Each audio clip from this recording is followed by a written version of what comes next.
안녕하세요, 여러분. 야, 이렇게 얼굴 보니까 좋네요. 그 코로나가 계속돼가지고 그 할아버지 할머니도 못 보고 친구들도 잘 못 만나고 뭐 이렇게 하는데 지금 상황이 이렇게 돼갖고 그래도 화면으로 이렇게 보니까 좋습니다. 어쨌든 이것도 인연이니까 서로 여기 친구들 또 앞으로도 사귀어가지고 서로 이렇게 좋아하는 마음을 가지고 오랫동안 친구들 이렇게 지내고 그러면 좋겠습니다.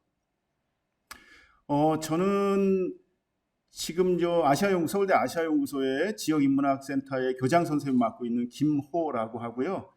저는 공부를 한국 역사 공부를 하고 있어요. 여러분들이 별로 좋아하지 않는 지루해하는 한국 역사를 공부하고 있는데 제가 어떻게 하다 보니까 한국 역사 공부를 계속 하고 지금까지도 하게 됐습니다. 여러분들 나이를 이렇게 제가 거슬러서 올라가 보니까 저도 중학생 때 꿈이 엄청 많았던 것 같아요. 공부도 친구들만큼 해갖고 나 과학자가 돼볼까 그런 생각도 해보기도 하고 그림도 좀 그렸어요. 그래가지고 내가 미술도 좀 해볼까 뭐 이랬고 또 운동도 좀 한다고 생각해갖고 내가 축구는 못하지만 농구를 좀 하니까 내가 농구 선수가 돼볼까 이랬는데 다른 반 친구들하고 항상 시합을 하면은 나를 쏙 빼더라고요. 항상 친구들이. 그래서 나중에 알고 보니까 못했다 그러더라고요. 농구를. 나 혼자서 스스로 잘한다고 생각을 하고 그랬었는데 하여튼 중학교 때 꿈이 많았던 기억이 나요. 그래서 저희 아버지께서 저한테 너가 그 꿈을 다 이루려면은 한 5번은 인생을 다시 태어나야 될 것 같다. 그런 말씀을 하셨던 적도 있는데 어쨌거나 선생님은 그냥 책 보는 거 좋아해가지고 그래도 이제 책 보는 직업을 택해서 지금까지 이렇게 공부를 하고 그랬던 것 같아요. 여러분들도 뭘 내가 좋아하는가, 내가 뭘 하면 앞으로 좀 즐겁게 할 수 있을까 이런 것들을 한번 깊이 생각해 보라고 우리 서울대학교에서 이런 프로그램을 한번 준비를 해본 거예요. 그러니까 여러분들도 내가 뭘 좋아하는 사람일까? 나는 뭘 하면 또 즐겁게 할 수 있을까? 이런 걸 한번 이번 기회에 잘 생각해 보면서 여러 선생님들의 말씀을 들었으면 좋겠어요. 제가 이렇게 마지막으로 제가 공부하고 있는 조선시대, 저는 조선시대가 이제 공부를 하고 있는데 제가 주로 공부하는 다산 정약용 선생님이라고 있어요. 혹시 여러분들이 알고 계시는지 모르겠는데 정약용 선생님을 제가 이제 공부를 하고 있는데 오랫동안 공부를 하고 있는데 그분이 정치적인 문제로 인해 가지고 벌을 받아가지고 저 전라남도 바닷가로 이제 유배를 가게 됐어요. 그분 고향은 경기도 남양주였거든요. 그래서 이제 가족들을 못 보고 강진에 유배를 가갖고 너무 멀리 떨어져 있어가지고 이제 걱정이 많았던 거예요. 아들들을 어떻게 교육을 할까. 그래서 편지를 많이 써서 아들들한테 이러저렇게 이제 공부에 대한 말씀도 하시고 생활에 대한 조언도 하시고 그랬거든요. 그때 정약용 선생님이 해주신 말씀을 이 교장 선생님께서 여러분들한테 해드릴게요. 그때 다산 선생님이 아들들한테 뭐라고 얘기를 했냐면 이 아빠가 지금 멀리 와서 유배를 보내고 있지만 너희들이 엄마랑 잘 지내면서 공부를 잘 하고 있으리라고 믿는다. 인생이라는 게 길게 보면은 고난도 있고 즐거움도 있고 여러 가지 일들이 있는데 지금 이러한 고난을 고난이라고 생각하지 말고 열심히 공부를 하거라. 닭을 기를 때는 닭 기르는데 열중을 하고 뽕나무를 심어서 기를 때는 또 뽕나무 심는데 열중을 하고 또 철학책을 읽을 때는 철학책을 또 열심히 읽고 뭐든지 주어진 일을 열심히 하거라. 그러다 보면 언젠가는 너한테 즐거운 일이 올 것이다. 그런 말씀을 하셨어요. 그러면서 뭐라고 했냐면 모름지기 사람이란 태어나서 자기 자신이나 가족이나 그런 사람들을 위해서 공부를 하지만 크게 꿈을 갖고 이 세상 사람들을 어떻게 하면 이롭게 할까? 이런 꿈을 가진 사람이 되거라. 어려울수록 그런 꿈을 더 키워야 된다. 이런 말씀을 하셨거든요. 자식들한테. 바로 그거를 맹자님께서는 광거라 하셨어요. 큰 삶을 계획하는 인생이라고 하셨어요. 여러분들도 서울대 아시아연구소에서 마련한 프로그램을 여러 선생님들한테 잘 배우고 이번 기회를 통해서 큰 꿈을 계획하는 그런 청소년들과 젊은이들이 되시기를 바라겠습니다. 교장 선생님이 이제 이 정도 말씀드리고 오늘부터 많은 공부들을 하셔서 큰 꿈을 이루시길 바라겠습니다. 감사합니다. 네, 여러분들 안녕하세요. 오늘 2022 제3기 진로탐색 나침반 인문학교의 첫 강의를 맡게 된 저는 안산서 초등학교의 교사 강현진입니다. 여러분들 만나서 반가워요. 저의 강의의 주제는 미래사회의 핵심 인재가 될 우리인데요. 자, 먼저 오늘 강의 순서가 어떻게 될지 한번 보겠습니다. 여러분들 저의 오늘 강의의 순서는 아래와 같은데요. 첫 번째로 제 직업이 초등학교 교사이잖아요.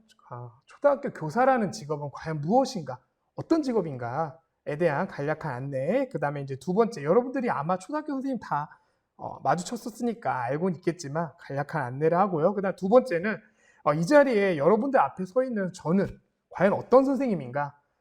제가 교사가 돼서 겪어온 저의 다른 선생님들과는 좀 다른 경험들을 공유를 할 거고요. 그 다음에 세 번째는 왜 여러분들이 지금 강의를 듣고 있는 여러분들이 왜 미래 사회의 핵심 인재인가에 대한 이야기와 그 다음 마지막으로 나의 진로를 그렇다면 핵심 인재가 될 여러분들의 진로를 어떻게 준비해야 할까에 대해서 이야기해 보도록 하겠습니다. 자, 그러면 먼저 첫 번째부터 볼게요. 초등학교 교사는 어떤 직업일까요? 네, 초등학교 교사 여러분들 다 마주쳤었죠. 네, 초등학교 다 졸업했잖아요, 그렇죠? 네, 초등학교 때 여러분들이 써준 글들을 다 봤어요. 에세이를 봤는데 초등학교 때 선생님이 기억에 남는다고 해준 친구들도 있고 또 그렇지 않고 지금 현재 중학교 선생님이 기억에 남는다는 친구들도 있었고 또 그 전에 내준 그 에세이 과제를 내준 친구들도 있었는데 초등학교 교사가 되는 과정은 뭐 자세하게 열거하는 건 지금 여러분들에게 크게 중요하지 않을 것 같아요. 나중에 이제 대학교 입시가 다가왔을 때 알아보면 좋을 것 같고요. 또 입시 제도가 바뀌니까요, 계속.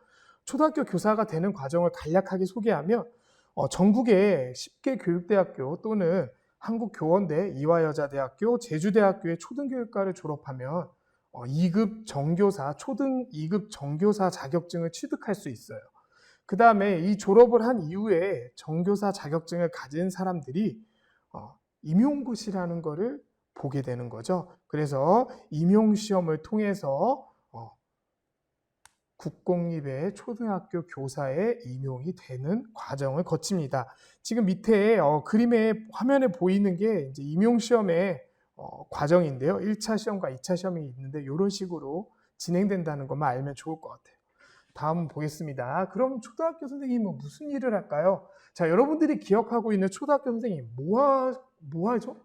초등학교 선생님들 여러분들이 봤던 선생님이 하면 가장 첫 번째로 수업이죠. 네, 초등 정교과의 수업을 여러분들에게 학생들에게 전달을 하는 지식의 전달자로서의 역할을 수행하고 있는 거죠. 그 다음에 이제 두 번째로 학생과 학부모의 생활지도 및 상담 업무를 진행하는데요. 여러분들도 경험상 아마 초등학교 때 그 가정통신문으로 학부모 상담 주간이라는 그런 가정통신문을 집에 가져가 본 경험이 있을 수도 있어요. 매 학기마다 진행이 되는데 이제 학부모님들 중에서 우리 아이의 학교 상황, 뭐 학교에서 수업은 잘하는지, 친구들하고 교우 관계는 어떤지, 보통 선생님이 지금 교직 14년 차거든요. 선생님이 된 지 이제 14년이 되었는데 14년 동안 선생님을 하면서 상담을 했을 때 경험상 학부모님들의 질문은 거의 크게 세 가지 안에 들어가요. 첫 번째는 우리 아이가 공부를 잘 하나요? 그 다음 두 번째, 우리 아이가 친구들하고 잘 지내나요? 그 다음 세 번째, 우리 아이에게 어떤 문제점이 있나요? 이 문제점이 있나라는 거는 아무래도 선생님이 6학년 선생님을 많이 하다 보니까 6학년쯤 되면 요즘 아이들이 여러분들도 그랬지만 질풍노도의 시기 약간 이제 슬슬 반항의 시기가 점점 다가오죠. 엄마 아빠 입장에서 당혹스러워요. 내가 알던 내 딸의 모습이 내가 알던 내 아들의 모습이 아니거든요. 분명히 아빠가 집에 오면 아빠 왔냐고 하면서 안겨주던 딸이 어느 순간 방문을 열면 내 방에서 나가라고 소리를 지른다든지 용돈을 주면 갑자기 아이가 돌변하면서 아빠 사랑해 라고 말한다든지 이런 아이들의 그런 반응을 보면서 부모들이 굉장히 당황스러워 하거든요. 내 아들이 왜 그러지? 옛날에 엄마가 뽀뽀하면 괜찮다고 좋아했었는데 이제는 애가 바로 닦아내네? 왜 그럴까? 그런 게 이제 아이들의 변화를 보면서 부모님들이 많이 걱정하세요. 우리 아이가 학교에서는 멀쩡한가요? 뭐 이런 것들을 물어보시는데 이렇게 세 가지 이런 상담들 진행하고요. 그 다음에 이제 학생 상담 같은 경우에는 여러분들 담임 선생님하고 상담해 본 경험이 있는 친구도 있고 없는 친구도 있을 텐데요. 이제 담임 선생님이 학급을 운영하면서 우리 아이가 조금 상담이 좀 필요할 것 같다. 저 아이에게 이야기를 좀 들어봐야 될 것 같다. 왜냐면 아이들의 눈을 매일같이 보잖아요, 제가. 아이들 보면은 이상하게 오늘따라 제가 왜 이렇게 힘이 없지? 제가 오늘따라 반응이 왜 저러지? 그러면 따로 불러내서 임장 지도를 상담 지도를 할 수 있겠죠. 뭐 이러한 일들 이게 이제 크게 보면은 생활지도 및 상담, 또 여러분들 알고 있는 학폭위, 예전에는 학교폭력대책자치위원회라고 해서 학교 내에서 학폭위를 열어서 운영을 했지만 지금은 업무가 교육청으로 이관돼서 학교폭력대책심의위원회로 지금 개정이 돼서 운영이 되고 있는데요. 이러한 학폭위가 이뤄지기 전에 이제 사소하게 벌어지는 분쟁이나 다툼 이러한 것들도 담임교사가 상담으로서 해결할 수가 있겠죠. 자, 그다음에 세 번째로는요. 학생 학교 생활 기록부 작성입니다. 흔히들 여러분들이 생기부라고 말하는 것들인데요. 네, 생기부 작성하는 것도 교사가 해야 될 가장 중요한 법정 문서 작성이기 때문에 중요한 업무 중에 하나입니다. 마지막으로 행정 업무인데요. 선생님 행정 업무가 많나요? 네, 많아요. 굉장히 많아요. 깜짝 놀래요. 선생님이 되면 수업 준비하고 막 아이들하고 뭐 할지 막 연구하고 막 그런 거 하면 정신 없겠지? 아니에요. 행정 업무 하면 정신이 없어요. 네, 하다 보면 퇴근 시간이에요. 그 정도로 많은데요. 이런 행정 업무들을 하게 됩니다. 자, 그러면 이 자리에 있는 선생님은 어떤 선생님인가요? 저는 어떤 선생님인가요? 자, 먼저 선생님이 왜 초등학교 교사가 되었는지에 대해서 이야기해 보려고 해요. 선생님은 어릴 때 꿈이 굉장히 많았어요. 흔히 말하는 만화가도 있었고, 아나운서도 있었고, 과학자도 있었고, 또 선생님도 있었고, 지금 기억나는 거 한 4가지 정도 있었던 것 같아요.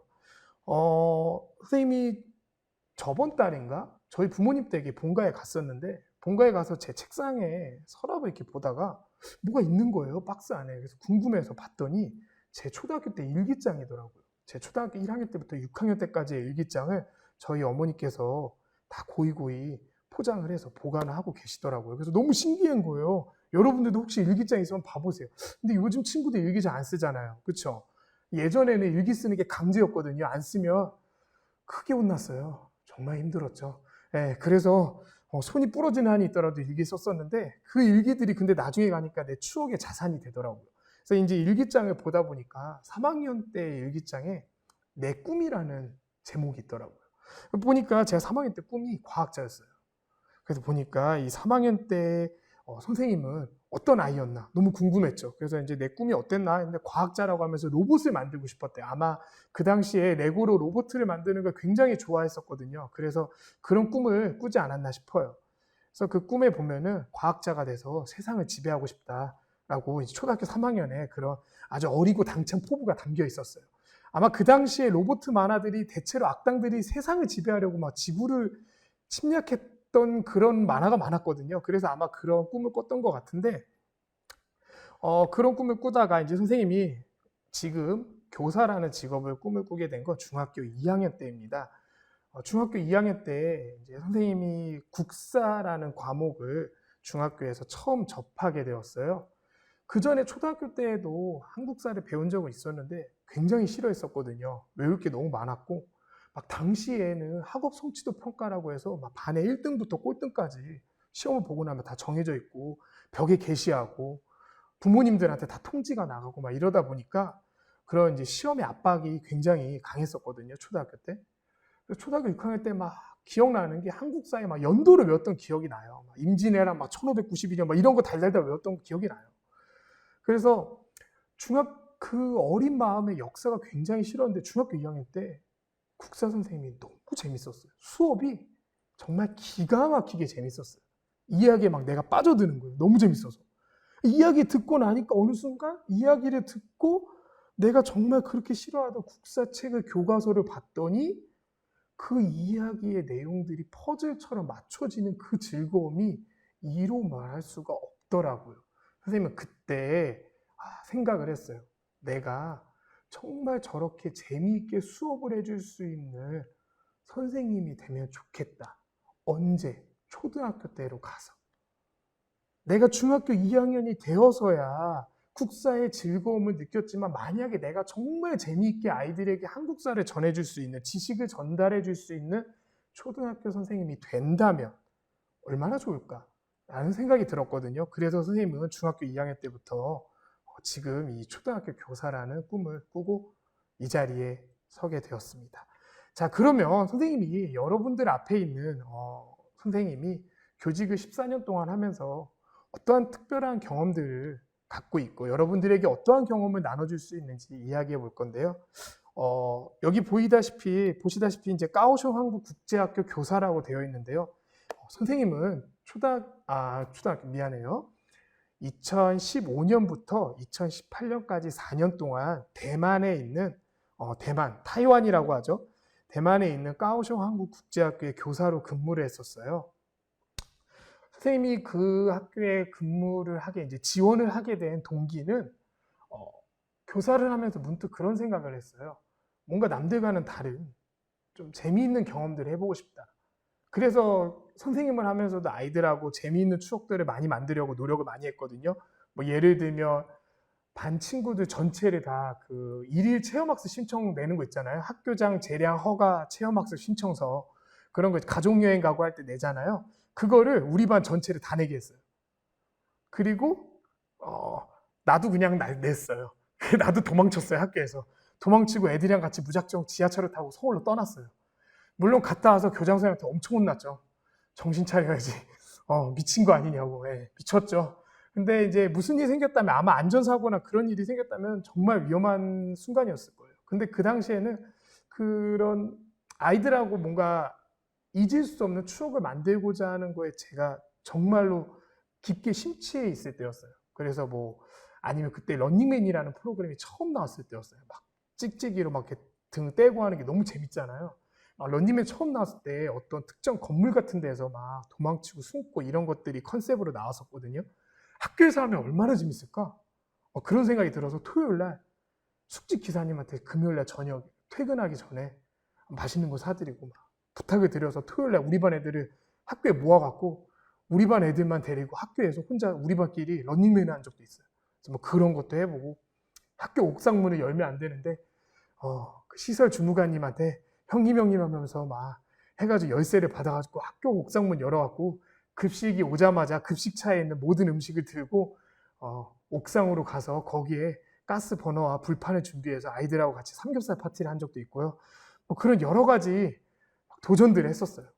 근데 이제 선생님이 아이들하고 그런 추억을 만드는 것도 너무 뜻깊고 행복하고 다 즐거운 시간들이었지만 뭔가 내가 선생님으로서 또 다른 경험을 할 수는 없을까 해서 해외에 있는 한국 학교에 지원을 해보자 라는 생각으로 지원을 하게 되었습니다.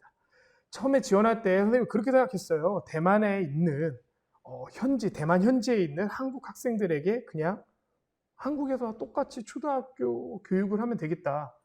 막상 갔는데 전혀 아닌 거예요. 까오슝 한국 국제학교는 굉장히 특이한 학교였어요.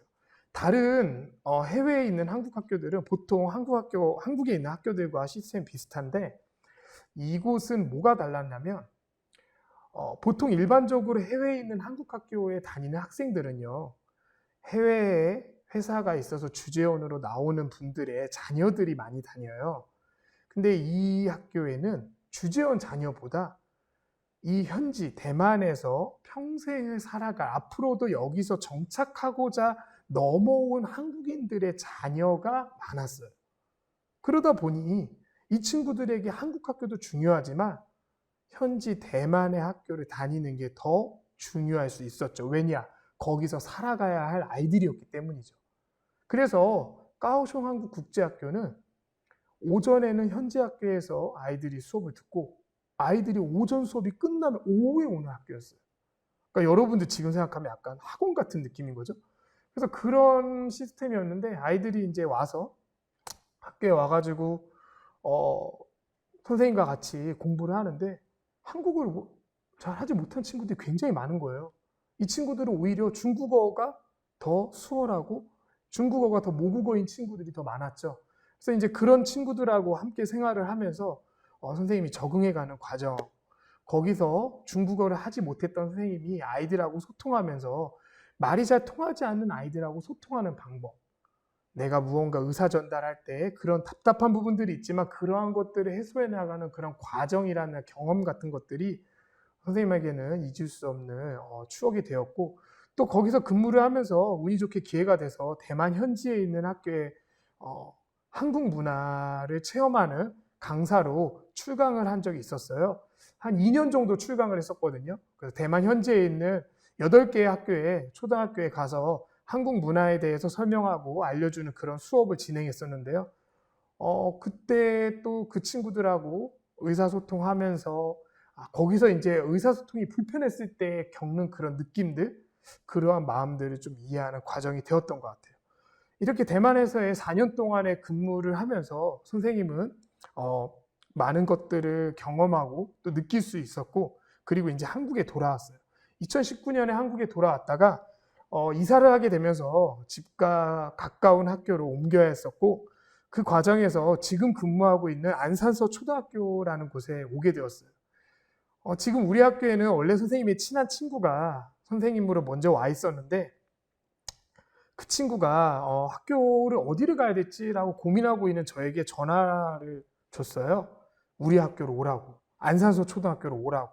그래서 왜 그랬더니 그 친구 말이 이 안산서 초등학교에는 중국계 다문화 학생이 굉장히 많다. 근데 네가 중국어를 잘하지 않느냐. 그렇다면 여기 와서 네가 그 친구들에게 무언가 더 도움이 될 수 있고 또 그 친구들의 마음을 네가 이해해주고 어루만져 줄 수 있는 기회가 있을 것 같다. 그래서 저는 지금의 안산서 초등학교에 오게 됐어요. 여기서 이제 근무를 하게 되면서 저희 안산서 초등학교는 다문화 학생들이 전체 학생의 55%예요. 네, 55%가 굉장히 많죠. 그러니까 학급에 반이 다문화 학생이라고 생각하면 돼요. 외국 국적을 갖고 있거나 또는 한국 국적이지만 부모님 두 분 중에 한 분이 외국 국적을 가지고 계신 그런 가정의 배경을 갖고 있는 학생들이 많죠.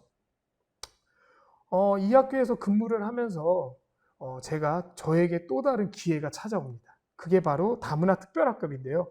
다문화 특별학급은 뭐냐면 중도 입국 학생, 그러니까 외국 생활하다가 중간에 한국에 들어왔거나 또는 다문화 가정의 배경을 가지고 있는 학생들 중에서 한국어가 조금 어렵고 서툴러서 일반 학급에서 수업을 원활하게 듣지 못하는 학생들이 따로 편성해서 국어 시간에 내려와서 한국어를 듣는 교육과정, 한국어 교육과정을 배우는 특별학급입니다. 그러니까 일반적으로 각자 자기 반이 있어요. 그런데 이제 국어 시간이 되면 지금 선생님이 특별학급 담임 선생님인데 저희 반으로 오는 거죠. 와서 선생님하고 같이 한국어를 배워요. 지금 우리 반에는 27명의 외국 학생들이 있어요. 키르기즈스탄, 카자흐스탄, 우크라이나, 우즈베키스탄, 러시아, 태국, 중국 이렇게 7개국의 친구들이 같이 있는데 뭐 정신없죠. 막 중국어, 태국어, 러시아어 그래서 여러 가지 언어들이 막 소통하면서 또 저는 이제 한국어 같이 이야기하면서 우리가 서로를 이해하고 맞춰가고 우리의 의사소통이 조금 어렵지만 그 안에서 또 우리끼리 어떻게 소통하고 맞춰가느냐 합을 맞춰가는 그런 과정을 보면서 체험하고 있는데요. 지금 이 특별학급에서의 경험들 또한 여러분들 지금 선생님이 앞으로 더 겪을 수많은 다문화 가정의 배경을 가진 학생들이 이해하는데 굉장히 큰 도움이 되고 있어요. 아이들이 교실에서 다들 대화가 없대요.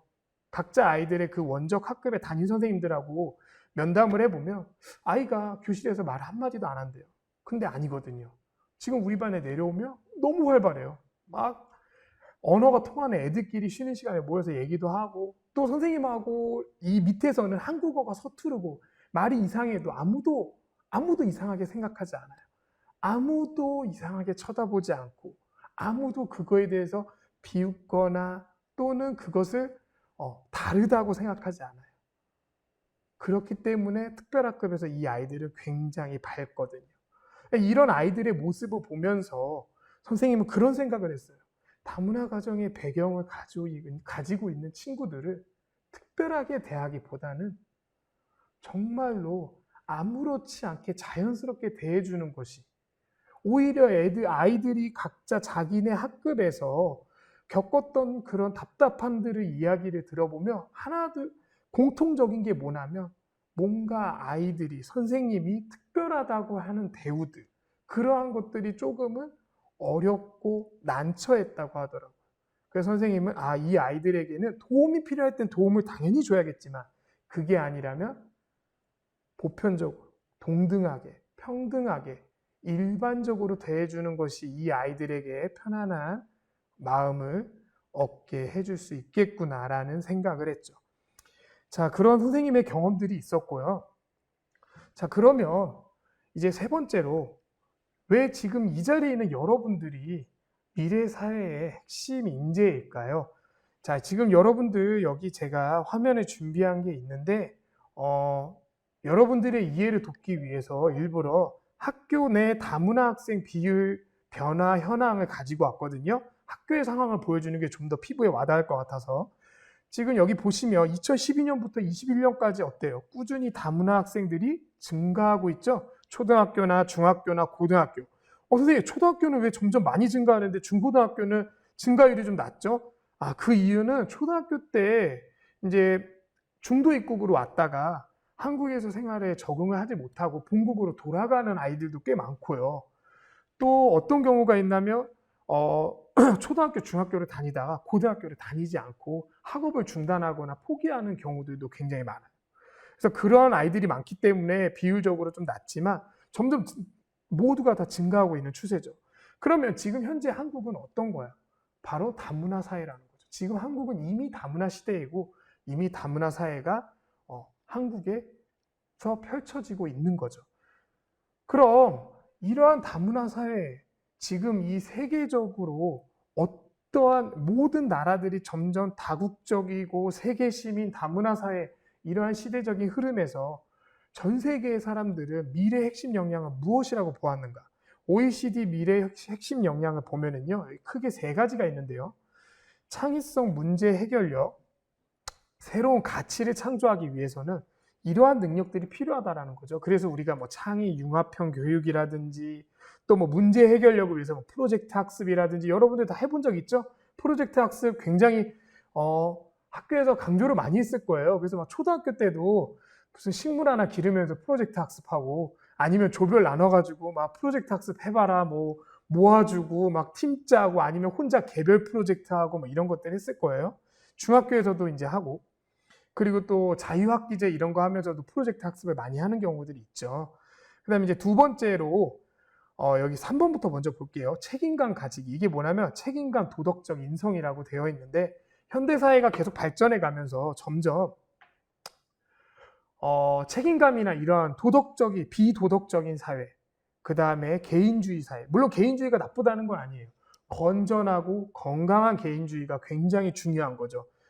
하지만 개인주의가 건전하고 건강하지 않으면 이기주의인 거죠. 그러한 이기주의, 그 다음에 비도덕적인 행동들. 여러분들 뉴스에서 많이 봤죠? 굉장히 황당하거나 놀랄만한 사건들이 굉장히 많잖아요.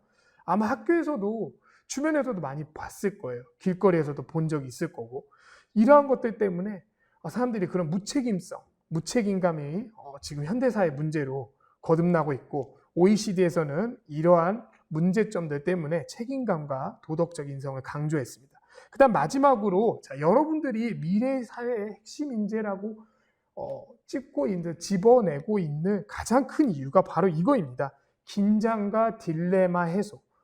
현대사회가 앞으로의 미래사회가 점점 다국적이고 다원화되고 세계시민사회가 돼가면서 이제 한 나라의 일이 그 나라의 일만이 아니에요.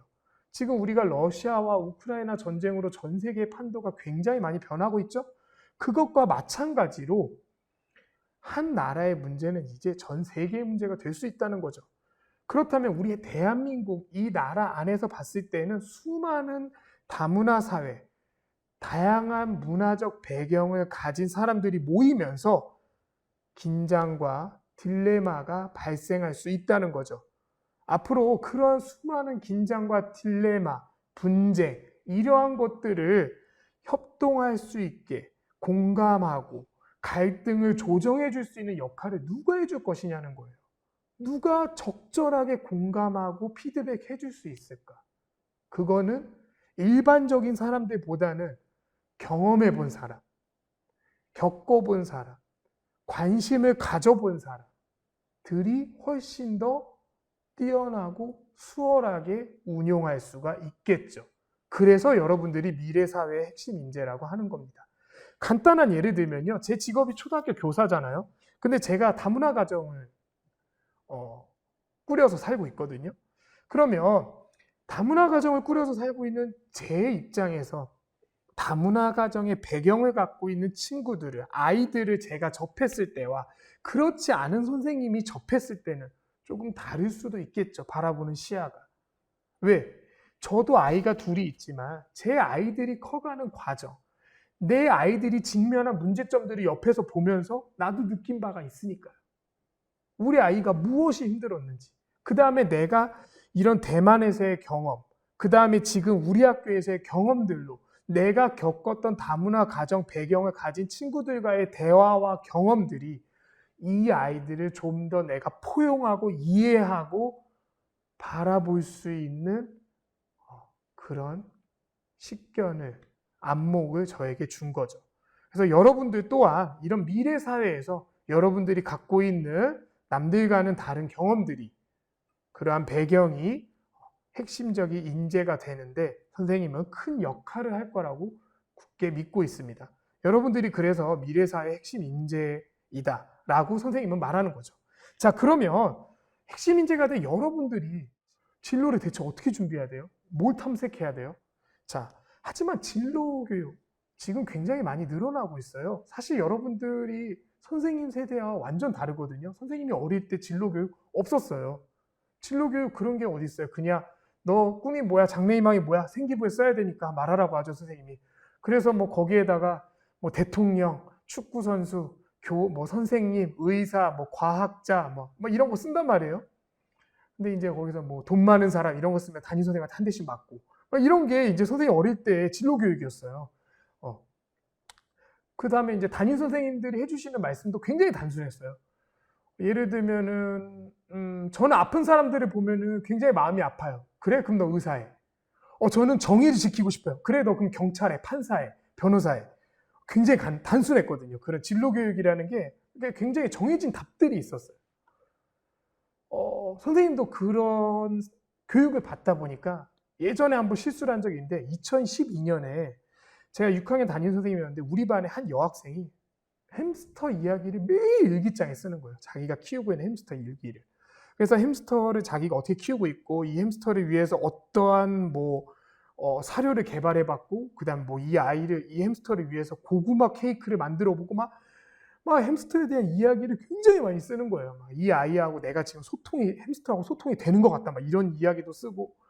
그래서 이제 얘기를 했죠. 너는 정말 햄스터를 엄청 좋아하나 보구나. 그때 동물을 다 좋아한대요. 근데 그때 제가 뭐라고 했냐면요. 그럼 우리 수빈이는 동물을 좋아하니까 나중에 수의사가 되면 참 좋겠구나 라고 했는데 그 아이의 한마디가 제 가슴을 굉장히 먹먹하게 했어요.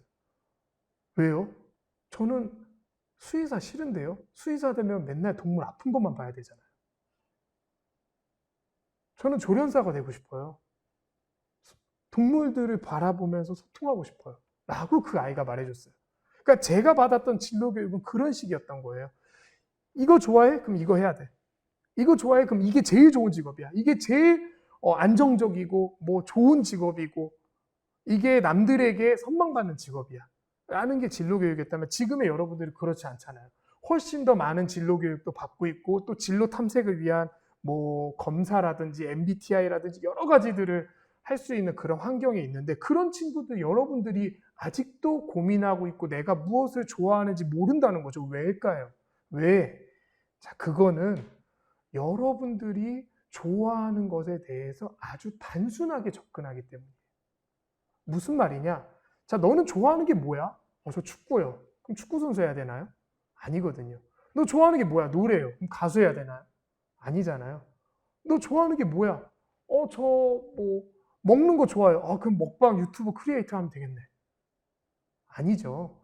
좋아하는 것과 내가 직업을 갖는 거는 조금 다른 부분인 거예요. 그 다음에 좋아하는 것을 예체능이나 이런 단순한 것들은 쉽게 여러분들이 떠올리는데 그렇게 좋아하는 것들을 단순하게 접근하기보다는 좀 더 세세하게 봐야 된다는 거죠. 내가 관심을 갖고 있는 활동들 영역이 무엇인지를. 여러분들이 수많은 검사들을 했었죠. 그 검사의 내용을 잘 보세요. 따로 검사를 받지 않아도 학교에서 기회가 와요. 진로 탐색 그런 거, 진로 적성 검사 이런 것들 학교에서 무료로 학교 예산으로 다 운영을 하잖아요. 그런 검사를 볼 때 그냥 단순히 나에게 어울리는 직업 이거구나 이게 끝이 아니라 내가 어떤 성향을 갖고 있는지 나에 대한 관심이 필요합니다. 내가 정리하는 것을 좋아하는지, 내가 친구들이랑 모였을 때 무언가 의견을 제안하는 걸 좋아하는지, 따라가는 걸 좋아하는지, 또는 내가 어떤 돈 계산하는 걸 좋아하는지, 난 무언가 분류하는 걸 좋아한다. 뭐 이런 식으로 여러분들이 세세하게 내가 좋아하는 것이 무엇인지를 고민해 봐야 돼요. 자, 그게 첫 번째고요. 그 다음에 두 번째는 자신감을 갖고 도전하고 노력하자라고 했는데요. 이게 무슨 말이냐면 대다수의 친구들이 장래희망을 적을 때 굉장히 자신감이 없어요. 장래희망을 적지 못하는 친구들이 굉장히 많아요. 그래서 한번 물어봤어요. 너 정말 관심 있는 직업이 하나도 없는 거야? 그랬더니 사실은 제가 래퍼라는 직업에 관심이 있어요. 어? 야, 그러면 너 장래희망으로 래퍼를 쓰면 되잖아. 근데 그 친구 쓰지 않았어요. 뭐라고 했는 줄 알아요? 그 친구가? 왜 안 쓰냐는 말에 뭐라고 대답했냐면 저는 근데 지금 랩을 잘 못해요. 그러니까 대다수의 청소년의 친구들, 지금 중고등학교 친구들이 어떠한 식으로 자신의 진로에 대해서 생각하냐면 자신의 가능성을 봐요. 내가 지금 갖고 있는 나의 능력과 현재의 지금의 상황으로 이 직업을 내가 가질 수 있다 없다를 판단한다는 거죠. 굉장히 현실적인 거예요, 아이들이. 근데 그럴 필요가 없다는 거죠. 지금 여러분들이 미래의 여러분들이 어떻게 변할지를 알 수 있는 거죠. 지금 여러분들 앞에 선생님이 나와서 이렇게 이야기를 하고 있지만 선생님 어릴 적에 굉장히 내성적이고 아주 내향적인 어린이였어요. 그래서 되게 부끄러움이 많았거든요. 남들 앞에서 이야기하면 일단 얼굴이 머리끝에서 발끝까지 그냥 얼굴이 그냥 빨개졌어요. 그래서 별명이 호빵맨이었거든요. 근데 지금 여러분들 앞에서 이렇게 강의를 하고 있잖아요. 모르는 거예요. 인간이 어떻게, 내 역량이 어떻게 변화하고 내가 어떻게 성장하는지에 대해서 여러분들이 그것에 대해서 미리 재단하고 정해놓지 말라는 거예요. 여러분들이 변할 수 있고 성장할 수 있다는 거죠.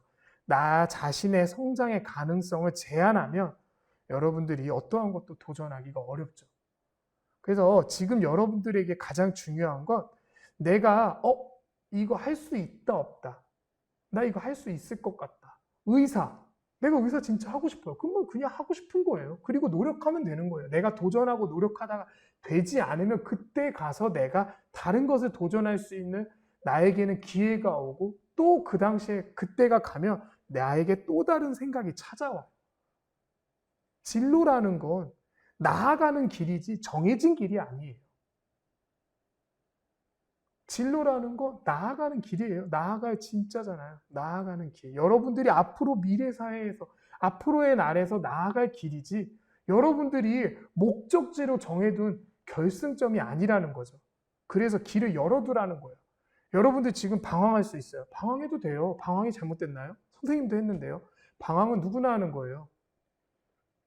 방황은 여러분들이 성장하면서 겪는 일종의 성장통이고 과정인 거예요. 발전하지 못하는 사람은 방황도 하지 않아요.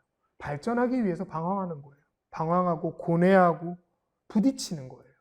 그래서 지금 여러분들이 고민하고 있고 무언가 내가 어설프고 잘 잡히지 않는다면 그거에 대해서 막연하고 망연자실할 필요가 없어요.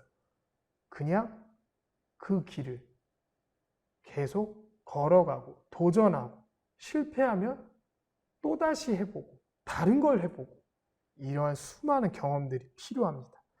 자, 그 다음에 마지막으로 관심 있는 직업을 찾아보고 알아보자. 이 세상엔 직업이 굉장히 많아요. 선생님이 모르는 직업들이 아는 직업보다 아마 더 많을 거예요.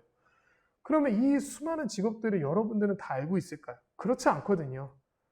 자, 내가 좋아하는 게 무엇인지 찾았고 내가 자신감을 갖고 도전할 용기를 가졌다면 이제 여러분들은 찾아봐야 할 때입니다. 찾아보세요. 검색하기 얼마나 좋아요. 수많은 직업들, 내가 이러한 성향을 가졌을 때 어떠한 직업들이 있는지, 이러한 걸 좋아하는 사람들은 어떠한 직업들을 갖는지 그 직업들을 찾아볼 수 있어요. 하지만 이 직업들을 우리가 간접적으로 체험을 할 수 있다면 더 좋겠지만 체험하지 못하는 직업들이 대다수죠. 자, 예를 들어서 내가 청와대 경호원이 되고 싶어요. 간접 체험할 수 있나요? 가서 내가 잠깐 경호를 하루만 해봐도 되냐고 할 수 있나요? 일일 경호원? 안 되잖아요. 자, 그렇다면 우리가 지금 여러분들에게는 어떠한 환경이 여러분들에게 간접 체험하기 좋을까요? 바로 흔히 말하는 너튜브. 여러분들 인터넷 가면은요, 다양한 직업을 가졌던 사람들이 올려놓은 수많은 영상들이 있어요. 자기가 이 직업을 하면서 겪었던 일들, 에피소드, 그 다음에 뭐 그때 들었던 생각, 그 다음에 뭐 아니면 브이로그, 그쵸? 자기가 직업을 하고 있는 과정들, 그 다음에 또, 예전에 선생님이 어떤 예능 너튜브를 본 게 있었는데요. 워킹맨이었나? 정확하게 기억이 안 납니다. 네, 어떤 장성균가 하는 어떤 연예인이 나와서 다양한 직업들을 체험하는, 근데 약간 조금 질적으로 온전하지는 못했는데, 그래도 여러 가지 직업을 이렇게 소개해주는 그런 프로그램이 있었는데요. 그런 것들을 통해서도, 이 일을 하다 보면 이런 어려움이 있겠구나. 이러한 즐거움도 있겠구나. 알 수 있거든요. 그래서 여러분들에게는 지금 수많은 자료가 오픈이 되어 있어요. 열려 있거든요. 언제든지 여러분들이 찾고 검색만 하려고 하면 직접 간접적으로 체험할 수 있다라는 거죠. 이러한 영상들을 찾으면서 여러분들이 관심 있는 직업을 찾아보고 알아보면 좋을 것 같아요. 자, 여러분.